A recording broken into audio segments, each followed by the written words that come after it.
Have you ever made up your mind to finally step into something new, only to find yourself hesitating the moment you actually need to open your mouth and make it happen? Maybe you are recovering from a major academic or career setback, trying to rebuild your confidence after a difficult exam, or feeling completely overlooked during professional reviews. Statistically, millions of women right now are navigating the exhaustion of toxic family dynamics or sitting in corporate environments where their deep ability is ignored because they aren't the loudest person in the room. Perhaps a long season of running a household has left you feeling entirely disconnected from your intellectual gifts, or you've spent years absorbing the quiet, heavy atmosphere of a relationship where your input was completely pushed aside. You might have branded yourself as a shy, quiet, gentle person, or maybe life's challenges simply conditioned you to stay quiet and live in the background. But you've made up your mind now. You've left that heavy season behind and you've embraced your fresh start. And you know your confidence is back. But now, God is placing completely new assignments right in front of you. He's whispering to your heart about joining that new group at church, starting up a new business partnership, or stepping into spaces where you have to speak up as the true you. It is about learning how to stop silencing your own voice just because you are worried about other people's opinions or thoughts. You are realizing that you don't need anyone's permission to be exactly who God created you to be. Today, we are talking to the woman who is already confident but needs a voice to match her future. We are learning how to use a courageous voice to step cleanly into our new assignments without fear or apology. Let's look at this truth together. Welcome to Embrace and Become, interior conversations for women becoming. I'm Clara, and in this conversation, we begin from the inside.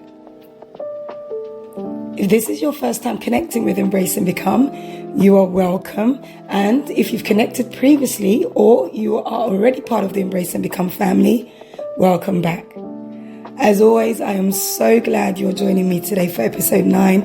If you're standing on the front line, baseline of a beautiful fresh start in your life, after a long season or a long challenge of being hidden or just taking time out, then you are in the right place. Today, we are stepping onto incredibly practical ground as we look at how our restored confidence translates into a courageous voice. As always, thank you for showing up for yourself. Now, my intention today is to give you a warm and a supportive space to look at the new opportunities ahead of you. It's really just my goal to show you that your voice is a holy tool given by God to help you step into your purpose, into your calling, into your divine assignment. So you are allowed to take up this new territory, and we are going to look at how to do it with total peace and clarity. Now, if these conversations are putting words to the transition you are stepping into, or you have stepped into, or perhaps you know a woman that has stepped into these type of transitions, then please go ahead and hit follow or subscribe. It is the simplest, most intentional way to stay connected, especially for those of you who have carried these challenges in secret, or you found yourself in a deeply reflective season of your life. Taking that quick second to subscribe ensures you never miss a step as our internal growth continues.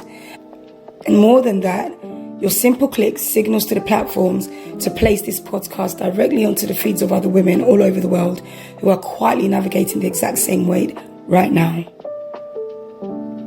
In our last conversation, we focused entirely on the internal return of your confidence, when confidence returns. And we talked about looking in the mirror and seeing your spark again. But once you have that confidence back, God expects you to do something with it. He doesn't just want you standing tall in a quiet corner. He wants you utilizing a courageous voice to execute the new assignments, the new businesses, the new ventures, and including partnerships also. And He has lined up for you many such assignments that you may not even know about just yet. Why? Because the calling in your life is far more bigger than you may think or currently understand. Now, I just want you to take a quick moment of reflection just to get us in a state of easygoing conversation today. I just want you to look at something for a moment. Think about this question. What is the very next thing you know God has asked you to step up into, but you are actively holding yourself back? That you are actively holding yourself back from right now. Simply because you're worried about what people might say, or, how you might have felt on a particular certain thing previously, or mistake or decision you've made in the past. I want us to bring that boundary into the light. It's very important for us as women of God to understand what is holding us back. Now, today, to embrace is to fully accept that the season of your vocal suppression is officially over. Hashtag by the grace and mercies and wisdom and strength of God, officially over. It is looking at the new territory that God has placed in front of you. That could be the new business opportunity. That could be the professional project. Or it could be the church group. And then you realizing that your presence there is not an accident. It is choosing to stop hiding your intelligence, your wisdom, your confidence behind the comfort of silence. That is what embrace looks like today. And to become, or shall I say, that is where you're being met today. And to become today is the active step of aligning your speech with your new reality. So your confidence has returned. We've got a fresh start, and your speech now actively needs to be aligned with that new reality, with that reality of that fresh start, of that new opportunity, that new venture. All right. Now, it is moving away from the old habit of filtering your words to keep others comfortable and stepping into the joyful, unapologetic freedom of letting the true you be heard. The true you be heard. So let's ask this question, whether it's about you or about a woman that you know. How does a confident, intelligent, wise woman handle the real world execution of a new assignment, which is attached and assigned to her calling for life and a purpose for life? How? Now, when a heavy season of corporate betrayal, perhaps a family friction, academic setbacks perhaps, finally clears, right? You don't automatically step into the room speaking at full capacity. No. Your internal confidence has beautifully returned, but your communication system has developed an active habit of caution. And that is natural, right? Now, the internal spark, like I said, is fully alive. It's there. But when you go to voice your ideas, or you go to voice your opinion, or you go to voice your wisdom and your knowledge, right? It doesn't immediately feel empowering. It feels incredibly exposed. Now, I feel like on a universal pattern level, something occurs right across the threshold of someone going or starting from a fresh start. Your hiding place is gone, but your mouth still defaults to a low profile. Your voice still defaults to a low profile perimeter of safety. You look at the open door, the new partnership, the church circle, the family that you're in, or your friend, your friendship circles, right? And instead of articulating your perspective clearly, your point of view clearly, your thoughts clearly, you begin to audit your current environment through the lens of the opinions that broke you in your last lesson, in your last season. The accusations, the opinions, the statements, the beliefs that broke you in the last season, whether they were of others or whether they were of yourself, whether they came in the form of a report or so. And so you find yourself hesitating, not because you lack the ability, not because you lack the wisdom, not because you lack the knowledge, not because you lack the understanding, but because you are waiting for old backlash to repeat itself. And this is why you have to be very careful of who you allow to speak into your life. You have to be very careful of the voices you allow to speak to you, against you, for you, with you, or around you. You have to be very careful, because it can easily become a reference point or a blueprint which is imprinted in your inner self, in your inner voice channels. And so you mistake the quiet comfort of staying hidden for wisdom, forgetting that God did not resurrect your inner strength just for you to keep it a secret. You know, when God brings a new season, a time of arising, a time of shining, He hasn't brought you out of something which seems opposite. Whether it was a season of process or waiting, and no, He wouldn't have brought you out and resurrected that strength. He wouldn't have allowed that confidence to return just for you to keep it a secret. So you sit on the baseline of your purpose, entirely gridlocked by the fear that if you show up as the true, unmuted version of yourself, your environment will demand a defense that you are too exhausted to give. And yes, defending yourself can become very exhausting. So let's look at some of the practical and also statistically proven relatable mirrors, relatable circumstances, relatable incidents across our current realities, across our current experiences and encounters you may have on a daily basis, because this vocal friction shows up in everyday situations that we are often too full of full shame to void out loud, or FEAR, false evidence appearing real, right? So let's consider the memory of past mishandling that many of you may have. It's something that likes to replay in your mind. Everyone's so different. Some may have it more than others. So just think of the circumstance where you're standing right in front of a beautiful new group or in front of a church assignment. A healthy network genuinely wants to hear your true thoughts. That is what a genuinely healthy network would position themselves. They would want to hear everybody's true thoughts. Now you open your mouth, you vocalize what you want to say, and then all of a sudden you feel so tight in your throat. Physically it tightens because your internal system, your inner self is still bracing for the exact perhaps gaslighting or criticism or dismissal, or attitude from others that you've previously survived in your previous seasons. So you hold back your wisdom, you silence your voice, you don't speak up. Or let's look at those going through dynamics with friends. Think about being the friend in the circle who is naturally a bit more laid back, gentle and quiet, or is more calculated in when to speak and when not to speak. And so you're surrounded by loud, expressive personalities.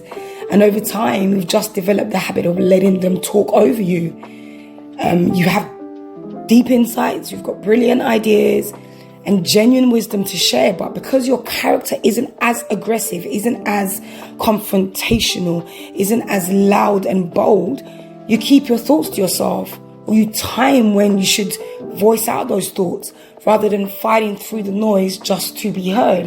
And in some friendship circles, in some environments, it's an intentional character trait of others to speak over you and not stop so that they can be heard. And again, I said, if it's a healthy network of people, a healthy friendship circle, a healthy group of people, this is all scriptural and biblical, right? This is how God requires us to communicate with each other, how to embrace and esteem each other. So most times you'll find people become very defensive hearing these type of pointers, but it's very important. Again, what do we say? Hashtag, it's their fundamental right. Everyone has a responsibility to work on themselves and really seek a wider scope of wisdom and intellect and God's wisdom, really, to understand where they are in their personal development. So you will know if you're coming across or showing up in a certain way that God does not necessarily big up, so to speak, right? And so you have to be mindful of that as well. Okay, we want to look at perhaps think of some of yourselves, where every single time you've gathered the courage to share an honest opinion, right? Someone around you, or someone in your circle, whether it's at work, whether it's in a relationship, whether it's in a friendship, whether it's in a church dynamic, someone just immediately tries to shy it down, mock it down, dismiss it, out of hand. And you get so tired of having your perspective handled carelessly that your natural reflex is to put up a guard. It is to put up a guard. And most of the time when you don't have enough voices to bring that instance or issue, because it is an issue, to light and to be rectified, you start censoring yourself before the words even reach your lips, deciding that staying quiet is easier than dealing with the frustration of being minimized. Is it you around the people, like I said, that you work with or you're schooling with? You put yourself in the circle that you're considering. We use these mirror realities, these mirror events, to really make this conversation more relatable for yourselves. And so we go through this section in conversation just so that we can find where we see ourselves, or where we're going through these things, or where you're going through these things, so the conversation doesn't sound foreign to you. Okay, perhaps some of you are in a circumstance where you're an overgiver. So think about what happens when you're the person who's always there to support everyone else. You give your time, you give your energy, you give your wisdom to fuel everyone else's dreams, everyone else's to-do list, everyone else's needs, everyone else's purpose and assignments for life and callings. But your environment gets so used to you just being the giver. And don't ever let anybody cry down this scope, because some people have a mindset, a very minimal mindset of thinking it's a giving in terms of material things, giving as if, you think you're all in. No, when we talk about giving, it's always from the place of sacrificial giving. It's from the place of agape, right? We're children of God. We're women of God. We are women of purpose. And if you are truly a woman of purpose, anyone that tries to minimize your giving from this place of sacrifice in how God requires of you to a place of making it look like, you think it's because you're giving, just understand they're very entitled people. They may lack a wide range of God-centered wisdom, because again, I tell you, it's understanding from the foundation of biblical truths, right? So don't ever let anyone scare you off by saying, is it because you gave? People have motives, and when people want to set themselves up, they will bring chaos by way of taking and not even giving. And so if you're a giver, it will never be their position to attack you or to ridicule you or to accuse you of that very thing. Just be very mindful of that, okay? So like I'm saying, you're so used to just being the giver, or the environment where you are just the giver, that they never actually pull up a chair to ask what you need, how you are doing, what's up with your life and your purpose, and is there anything how they can show up for you in that same place of agape or giving. That is not a true character of Christ. So again, be mindful and be very deeply discerning of these things. Now, you find yourself sitting in spaces where you're completely maxed out, but you keep quiet because you feel like you aren't even authorized. You don't have the right to have a voice unless you are actively serving someone else, or you're actually giving to someone else, or you're actively showing up for someone else. Now, I am a stern true believer. Do not grow weary in doing good. Do not, because it's something that ultimately it's something that God rewards, and it's something that God requires of you. It is a very rare disposition that people can have, that disposition of service, of serving. Jesus said he did not come to be served, he came to serve.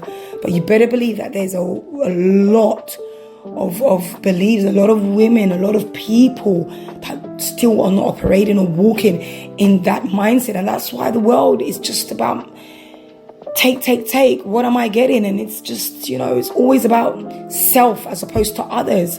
Again, we need to be mindful of that. Let's put a couple more, real time experiences that you may be going through?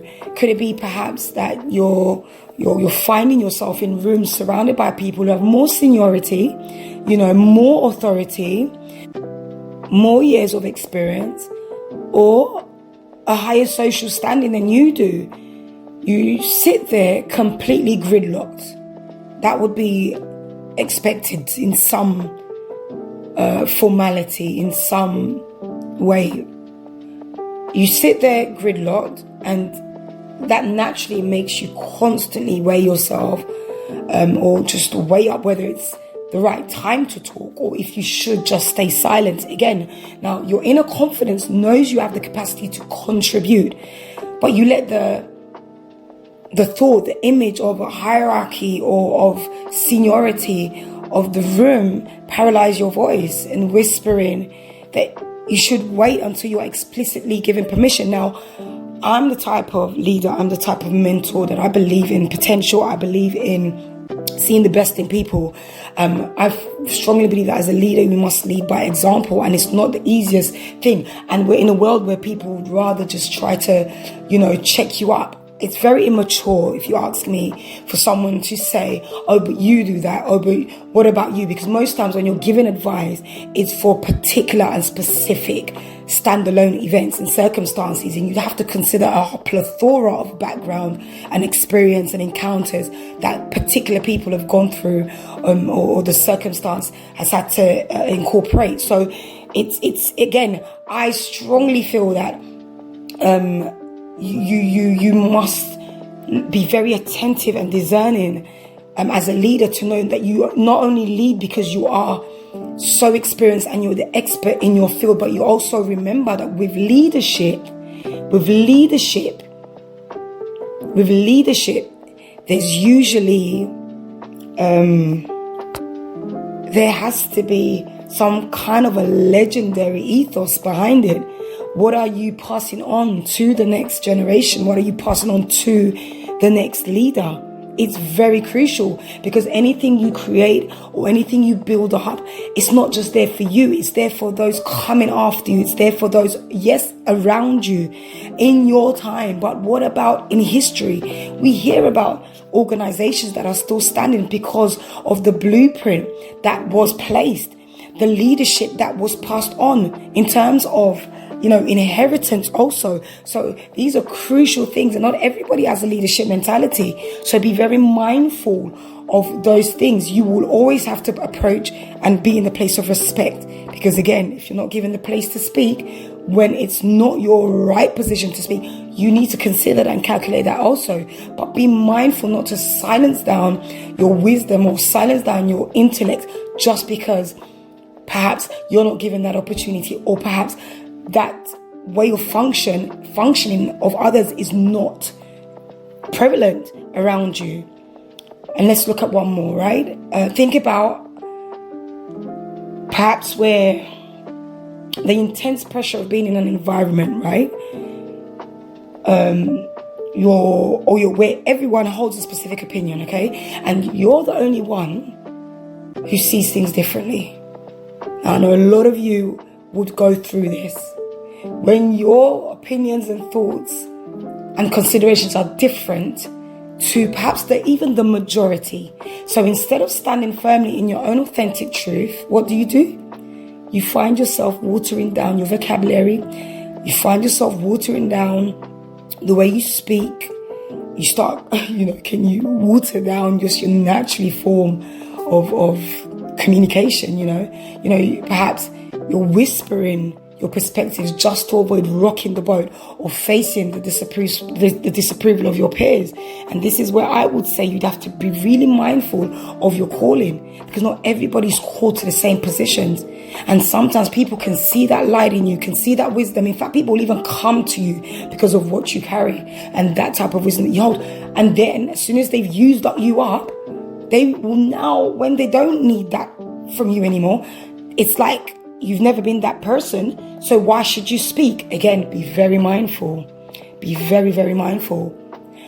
Now we've placed some realities in this conversation. We see ourselves in some of these mirrored realities and relational mirrors, right? We're now at the place of the guidance that we get from our formation arc. Embrace and become. We've got our blueprint of the formation arc, the 3 stages which will help us regulate ourselves in the process, in the moments when we are being met, embracing our circumstance, embracing our situation, embracing our individual circumstances, right?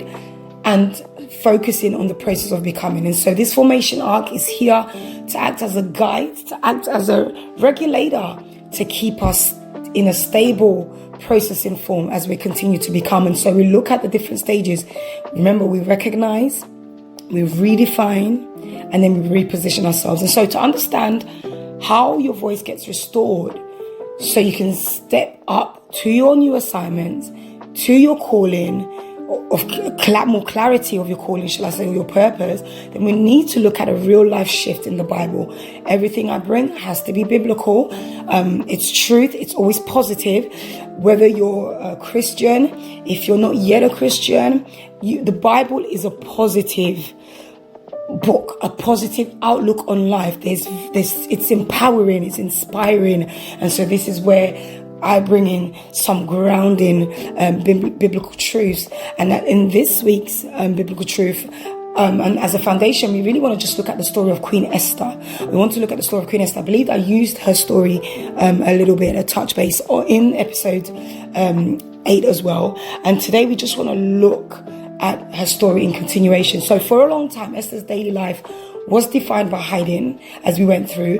She was a young orphan who had been uprooted from her home and placed into a massive, intimidating palace system, right? Her mentor, Mordecai, gave her a strict command, and we find that in Esther 2 in verse 10, and she was to keep her background, her identity, and her language completely secret.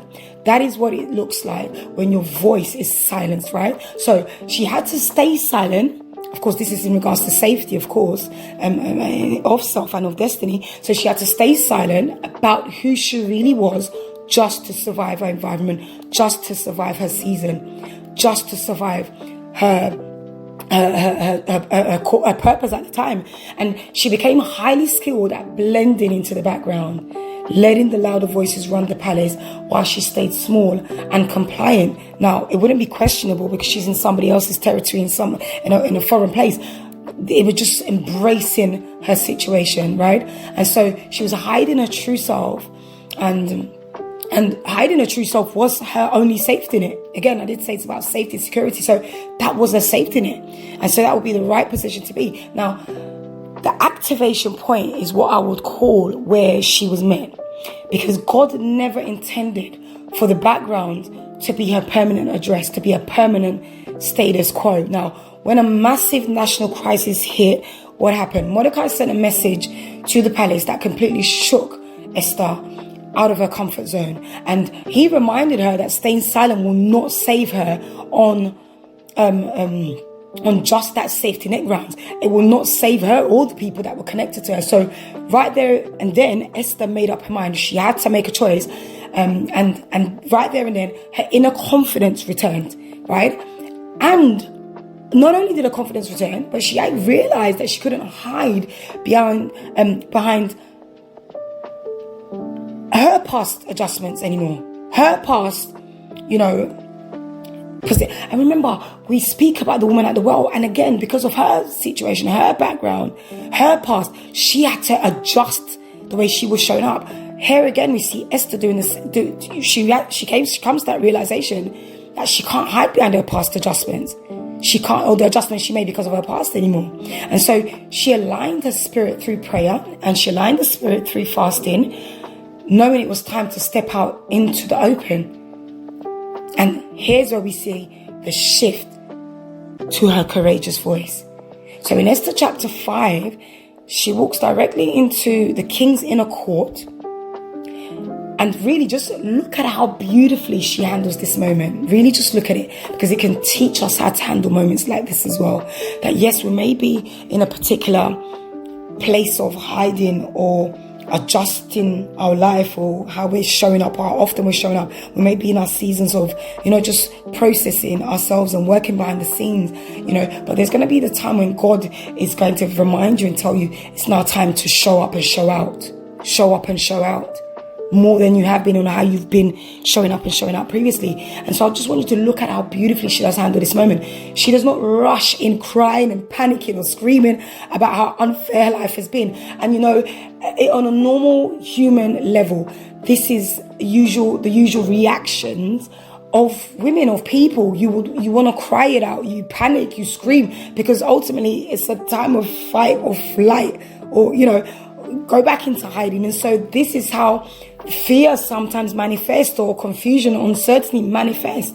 So don't beat yourself up about it when you're panicking or you're screaming about, yes, life is unfair. And it's not about just putting that aside and acting like it hasn't been, but understand that this is also very intentional when it comes to God and the purpose that He has for you.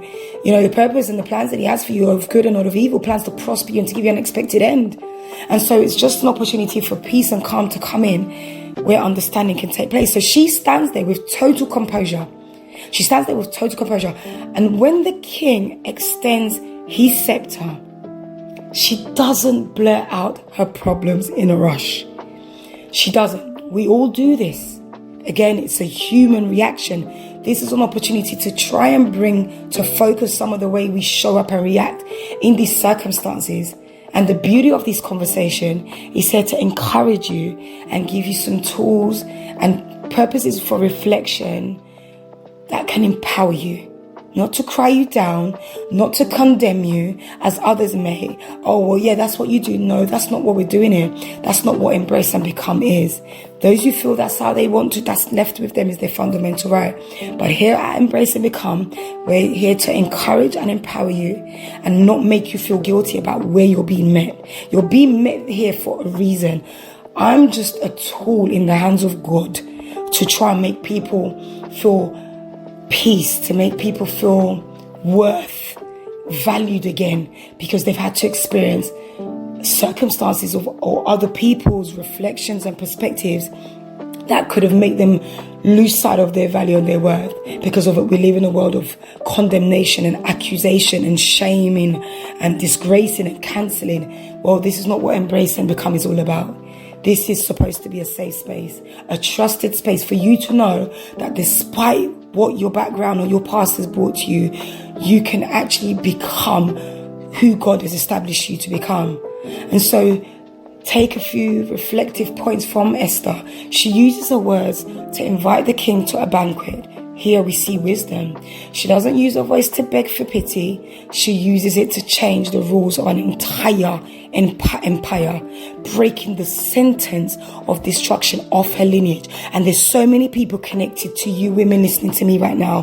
This is why it's very important you come back to that place of recognition and you look at yourself from this perspective, right? I want us to really just look at this, that when your voice has been shut down by a loud group or a friend group or a friend circle, or your family members, or your spouses perhaps, or your work colleagues, or you spent years just being the overgiver who never gets heard, your natural reflex is to treat that quiet corner as your entire identity.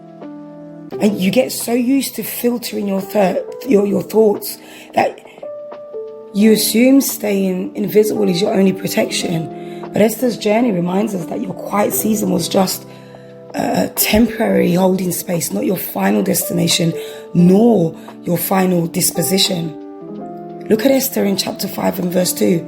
It says, "And it was so, when the king saw Esther, the queen, standing in the court, that she obtained favor in his sight. And the king held out to Esther the golden scepter that was in his hand. So Esther drew near and touched the top of the scepter." Your fresh start and the return of your voice are matters of divine order. Notice that Esther didn't receive favor by being loud, nor by being aggressive or even demanding. And sometimes defensiveness can manifest as these things. It's about understanding, as opposed to condemning, right? Now, she simply had the courage to step out of hiding and stand in her true identity and accept the authority that was being extended to her. Now, look at what happens when your voice is restored. Look at what happens when your voice is restored. You gain the boldness to own your own authentic journey. You step out of the background and you see the massive positive impact that it has on everyone that is connected to you.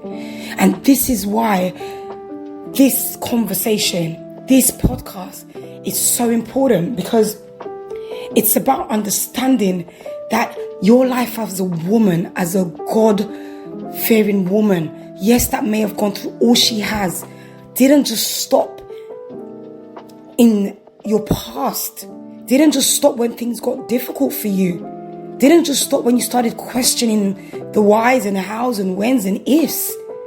It's about the fact that you know who you are, because God made you who you are for such a time that would be, or such a time as this. And when Esther spoke, that's when she unlocked the gates for an entire nation. So you need to know that your voice is the boundary line of protection for your family, your new business partnerships, even your church groups. You know, you do not have to shrink back or hold your breath just to make the opinions of yesterday comfortable. You do not. And so when we understand and we recognize where we are, let's move on swiftly now to redefine what we thought our circumstance was all about to what it actually is from this new perspective. This is where now we really look at the false perspective of the old versus the true reality of the new. So the false perspective that you previously may have had, which is, just the old habit of people pleasing, or the fear of other people's opinions whispering to you, for example, if I join this new church group, or if I speak up during this business partnership meeting, or if I firmly state what I need, then people are going to judge me. They'll think, I'm being difficult, I'm proud, I'm too defensive, or I'm sensitive, or I'm trying to dominate the room. That is a false perspective. With the new understanding that we've put into scope, it is a false perspective, because God intends you to show up and operate with boldness and confidence. So when that confidence returns, you need to start looking at from the true reality of things. And the true reality really is the Holy Spirit and what He reveals. And it actually really does mean, that you're finally stepping into the true version of who you've been called to be and operating, like I said, using your voice to execute your new assignments, your purpose, your God-given assignments and purpose and calling. Doesn't mean you are being difficult. It doesn't mean that you're being challenging. It doesn't mean that you're just some, standalone person, that somehow you're just one of the minority of people who just might have a way of thinking that the majority don't have. No, it means you are honoring the gifts God put inside of you. Your words are not a threat to the right people. Your words cannot be a threat to the right people, because whether God says that He chastises those that He loves, if we're going to exemplify the love of our Father, it's not for someone to tell us, oh no, that's not how God loves. Go back to the biblical truth. Does God say that you will cushion people? Does God say that you must, not bring someone to the right way of doing something or the right light because it makes them uncomfortable? In love, it says love covers a multitude of sin. So in love, with care and concern, you'll be able to do that. And like I said, your words are not a threat to the right people. When every one of your words, knowing you've been before God, and you that's why your heart, as long as your heart, the posture of your heart is good and is clean, you need to not be threatened or intimidated by others. Because most of the time people intimidate you and threaten you because they need to keep you positioned where they can continue to be your vocalized stem. You be your vocalized muscle. And yes, people can somehow receive your respect and your honor. But if they don't give you room to be yourself and constantly ridicule the way you show up, you need to go back to God and really ask him to enlighten you on what's going on around you. You have to be able to discern. No, remember, Esther was not aggressive. She didn't have to be confrontational. She didn't have to challenge anybody. She didn't have to be arrogant about it. But it is your fundamental right, it's my fundamental right, to be able to go back to God, back to my Abba Father, back to the one who knows every fiber of my being, to make me aware of the right positioning that I'm supposed to be operating from. And if I am doing so, how best to continue on from that point. Yes, your words will not threaten the right people, because they will recognize it as words of love, intention of love, and thoughtful care and love. Don't encourage yourself being around people who constantly challenge you. Don't. It's not healthy. It's not wise, and it's not a good positive factor for your well-being overall. They are the exact keys needed to build your fresh start.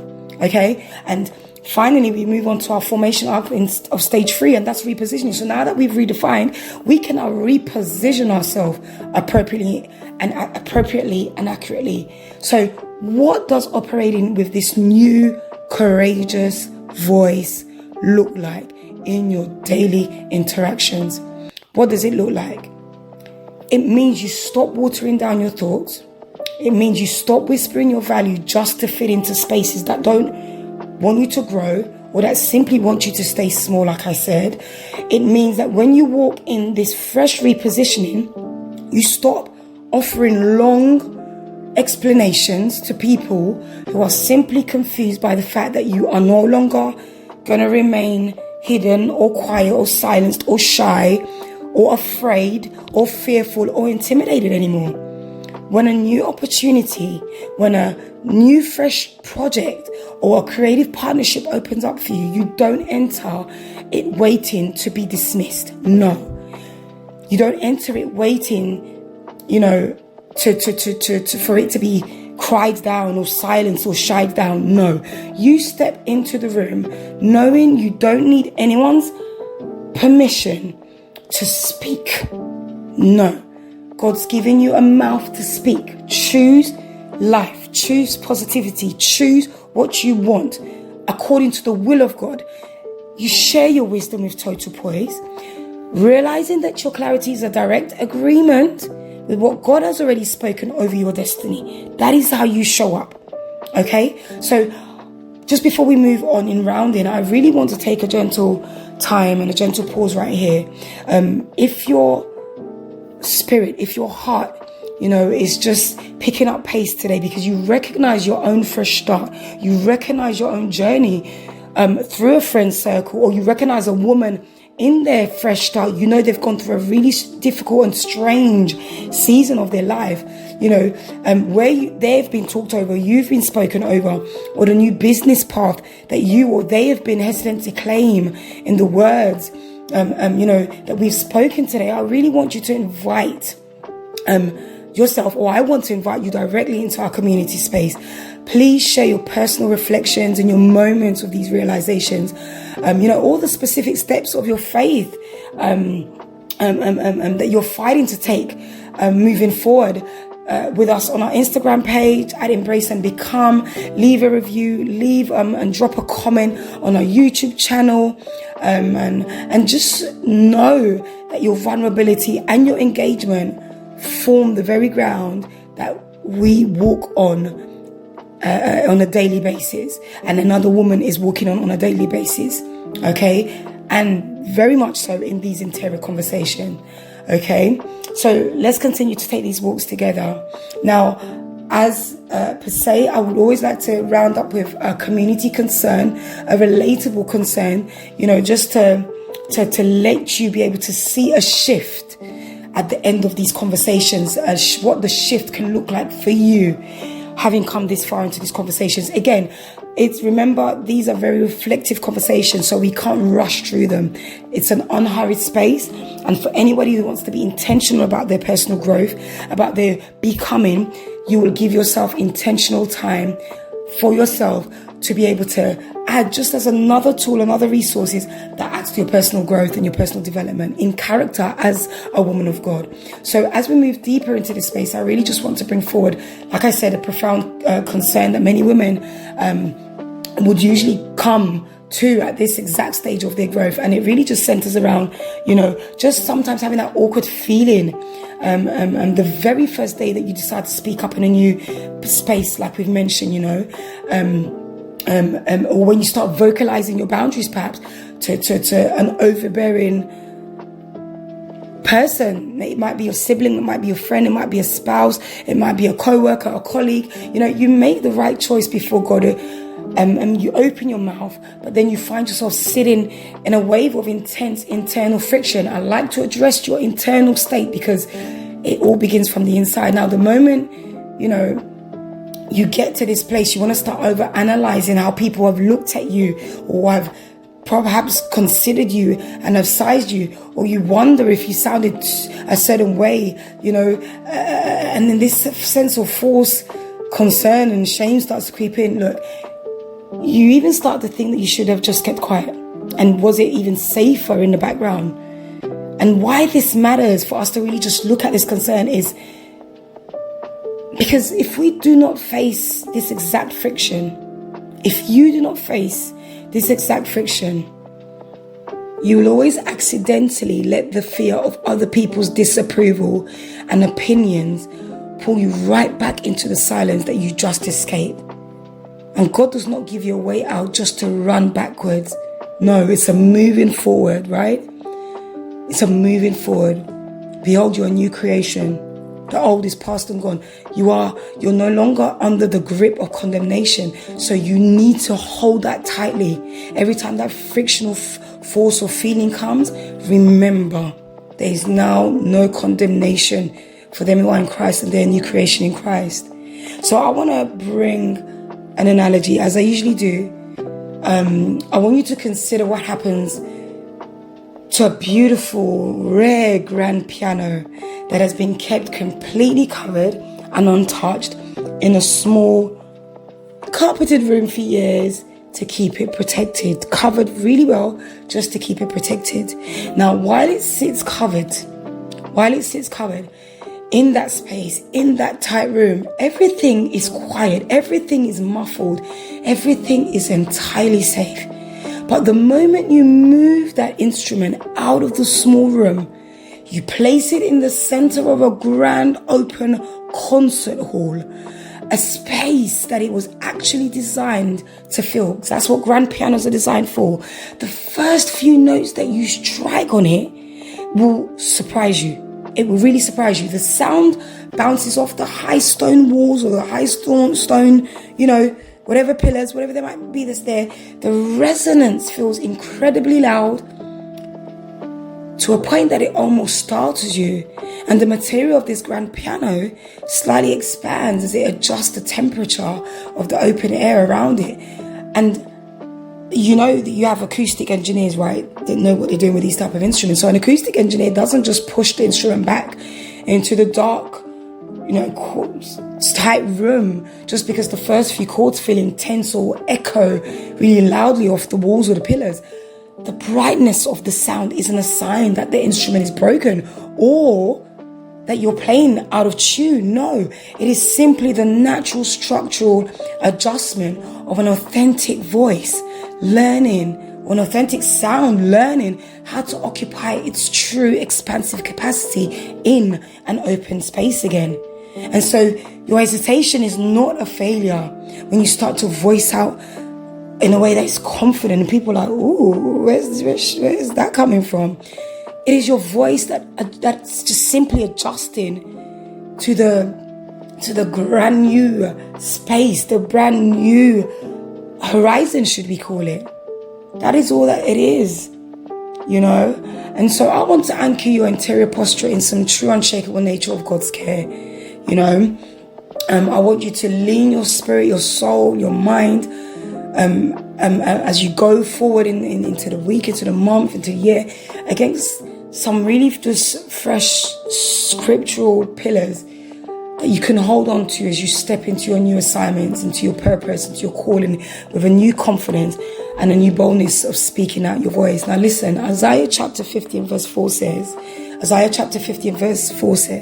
the Lord God hath given me the tongue of the learned, that I should know how to speak a word in season to him that is weary.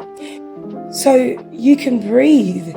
You could take a deep breath, knowing that God is not just restoring your voice so you can make noise. No, he's actually equipping your tongue with a specific high intelligence capacity to deliver wisdom into every new assignment that he has placed before you, into every new room that he's sending you to, in front of every new person that he's asked of you to mentor or encourage or edify. So the authority of your speech, of your voice, is a direct gift from God himself, uniquely given to you, uniquely designed to build your fresh start. So you haven't gotten to this fresh start by accident. I want you to hold that as a weapon whenever warfare mindset starts trickling into you and to discourage you. You use that scripture as a defense, as a shield of defense. Look at Proverbs chapter 31 and verse 26. Proverbs chapter 31 and verse 26. She openeth her mouth with wisdom, and in her tongue is the law of kindness. Can you see that you survived specific events and seasons, relationships, relations, environments where your input was completely pushed aside or unappreciated? You survived those seasons. So your restored voice is not aggressive, it's not frantic, it's not even defensive. No matter how people may want to look at it, but when you stand straight and you open your mouth, whether it's to pitch that business or whether it's joining that church group and speaking up, whether it's being confident around the very voices that have tried to keep you silent, you're actually operating under a divine law of composure that commands respect in the room. You don't have to prove yourself to anybody. Jeremiah chapter 1 verse 7 to 8 says, but the Lord said unto me, say not, I am a child, for thou shalt go to all that I shall send thee, and whatsoever I command thee, thou shalt speak. Be not afraid of their faces, for I am with thee to deliver thee. Listen, you do not owe anyone an apology for moving forward. You don't. Just block your ears to all the noise that's coming around you, to shut your eyes to everything that's going to try and threaten you or intimidate you. And remember that you do not need to sit in the gridlock of weighing up your worth against loud peers, unappreciative people that should know better, or even against seniors that have gone ahead. With all respect, right? God has explicitly authorized your assignment. He has, and he is commanding you to drop that introductory apology. And he wants you to speak without fearing the reactions or opinions of onlookers. It's going to take some time. It's going to take a process, but it's something that you're going to have to work with. So some of the practical encounters, that I want you to know can help you execute these truths in your everyday life also.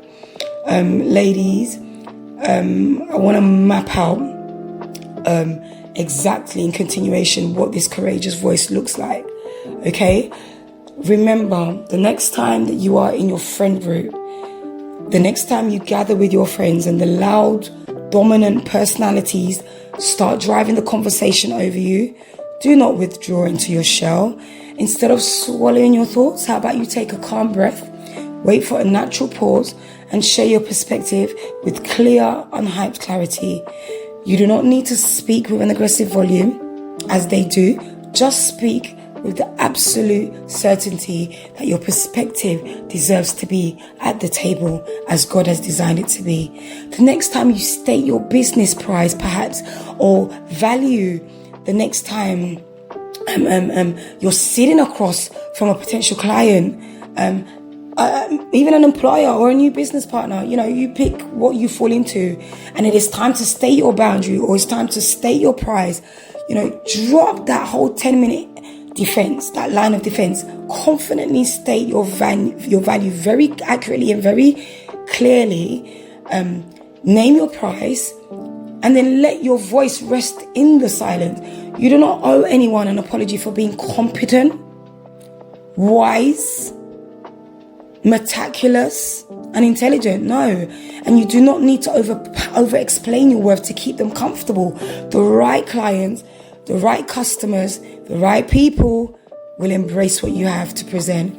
I also want for the women out there that find themselves in perhaps a church assignment, because we're women of God, that is our primary space, right, of service. It's our primary space of growth, and learning, so the next time you find or you step into your church assignment, the next time that you walk into the ministry or a new ministry group, or you step up to join a church team, refuse to let the full script of your past failures or your past mistakes or your past fears tell you to stay in the back. Stop it. When you are asked for your input, share your wisdom openly. You are not an imposter in the house of the Lord. No, He expects you to have His spirit of excellence. Okay? Your voice is a uniquely designed instrument of grace and wisdom when you ask of the wisdom of God, and you are allowed to build your fresh start out in the open. Absolutely. You know that there are some women who have to face whispers in the church. Are you aware that there are women who have to face gossip and accusations in the church? Every time that they walk into a room and they have to stand in front of people who have gossip about them, who have really just flipped scripts, by enviers or haters. Yes, you can find those type of people in the church. I've heard enough stories. I've seen enough. I've done enough of observations. I've seen enough to know that this is prevalent even in the church. Absolutely. There are women that have had to face, false rumors being spread about them, or even just completely being misjudged. In their path be misjudged, or their ways be misjudged, their character be misjudged. They've had to learn to refuse to look downcast under pressure or run into hiding. And if you fall into this category, you need to learn to refuse to look downcast. Pick up your head. The Bible said He's your glory and the lifter of your head. So you don't do it in pride. You don't do it because you're trying to punish anyone. You lift up your head in pride. Let them think that, I keep saying it's their fundamental right, okay? Like it's your fundamental right. You lift up your head. You lift up your head like God is your glory and the lifter of your head. That's what you need to do.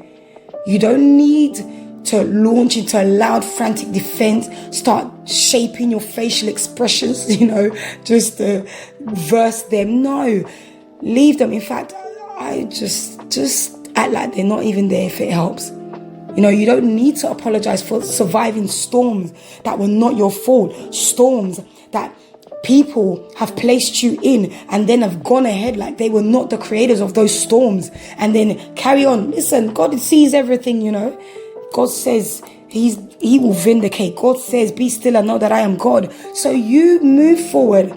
Look them in the eye. Deliver a cool, collected, polite, respectful, honorable, like the honorable queen that you are, and completely control greeting, even if you have to, if you choose to, and continue walking in your lane.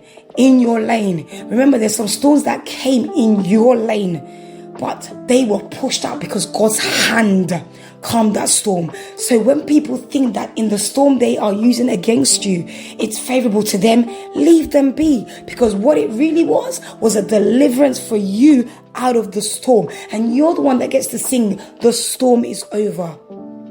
You're the one who gets to sing. You were riding on the wings of God and Jesus Himself. And He took you out of that stormy relationship, that stormy accusation, that stormy attitude, whatever it might be for you.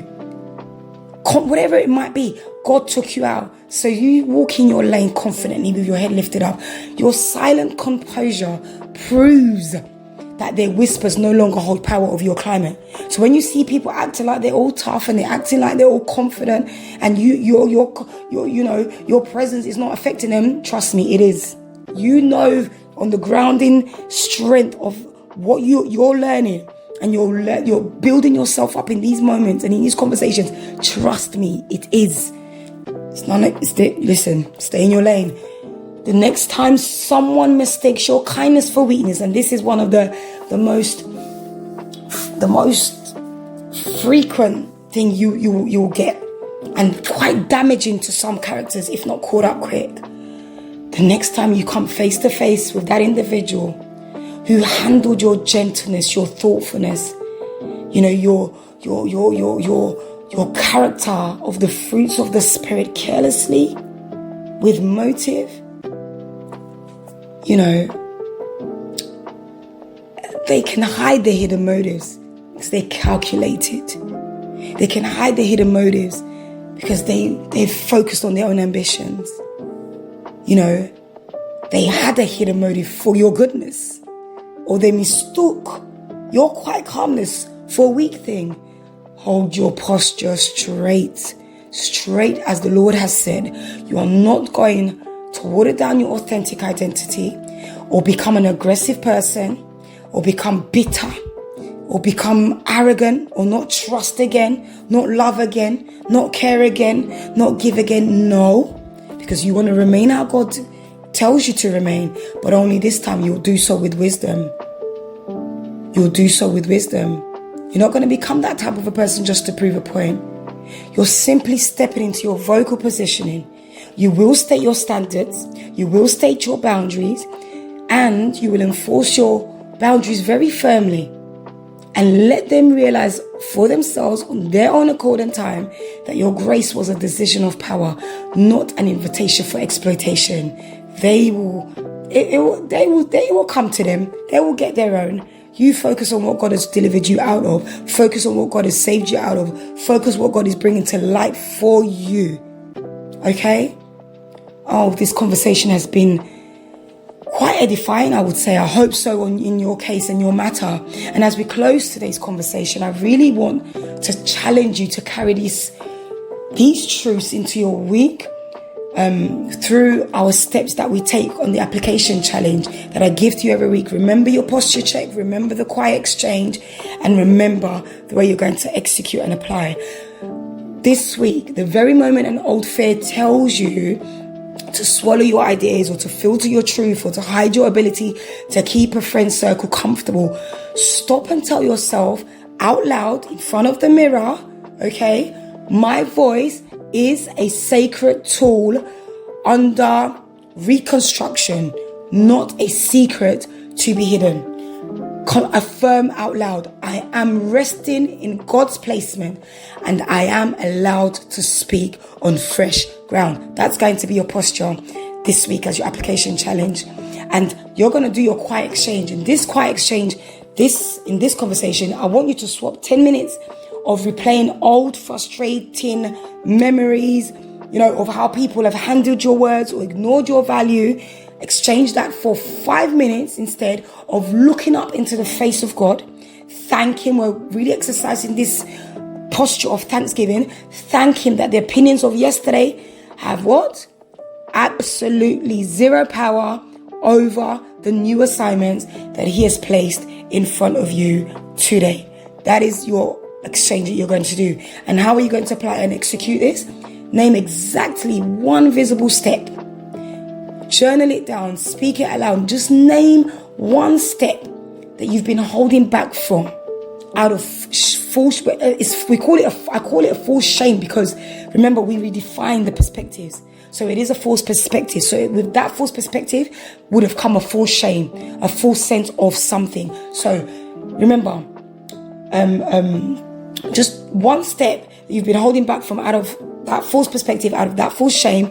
Whether it is joining that new church group, or launching that business partnership, trusting again in a particular relational dynamic, or picking up a hobby, something for your own well-being, and execute it firmly. Take an action, make an application, make that phone call, reach out, post something out, Execute it firmly this week without offering a long explanation to a single person. Prepare yourself in secret, and then you can show out results in the open. Ladies, look, I really want you to focus and see how far you have come. You are strong women of God. You're stepping out of your survival bias. You are honoring the steady, beautiful rhythm of your recovery, and you are allowing the Holy Spirit to expand your radius. Even taking out around a time of reflection, taking these conversations, sitting down, in the evening just to wind down, or walking in a park somewhere, me time, just having a break from all the chaos around you, when the children are being put to sleep, or they're at school, or you're on your lunch break. Whatever time you've chosen to listen to this conversation as part of your personal development, as part of a resource and a tool to regulate yourself back to the value that God has placed in you, you should be proud of yourself. God is handling your heart with extreme care. So you may not be able to say everything that's in your heart to everyone. You may be crying, or you may be wondering, you may be questioning deep in your heart and showing up all strong and smiley on the exterior. But remember one thing, even though you're showing up like that, God is handling your heart with care, and you are fully authorized to do the same. Don't feel guilty about giving yourself some me time. We're in the world of me, the times of me. But that is not what this is about. Your body is the temple of Christ and the righteousness of God. You are supposed to look after that body, and don't feel guilty of it. Don't feel guilty in saying no sometimes. Don't feel guilty in saying, I'm not going to be able to. Don't feel guilty in saying, sorry, I don't agree with this. Sorry, I cannot do it this way. Remember, it's all about your personal well-being as well, in Christ alone, right? Tell another woman about this formation journey today. Go ahead and leave a review. Go ahead and drop a comment. Hit the follow. Hit subscribe. Really just to help this unhurried space and conversation reach the other women who need this interior relief the most. There's a woman out there that just by listening to this conversation, listening to the conversations we've had thus far, that will give her a sense of relief and give her that confidence boost and give her that boldness to speak up and speak out. Don't forget to use the formation arc as, a reminder, as a guide, as a tool. And remember, you are not silenced, you are not apologetic, and you are not hidden. You are becoming. Until next time, embrace and become.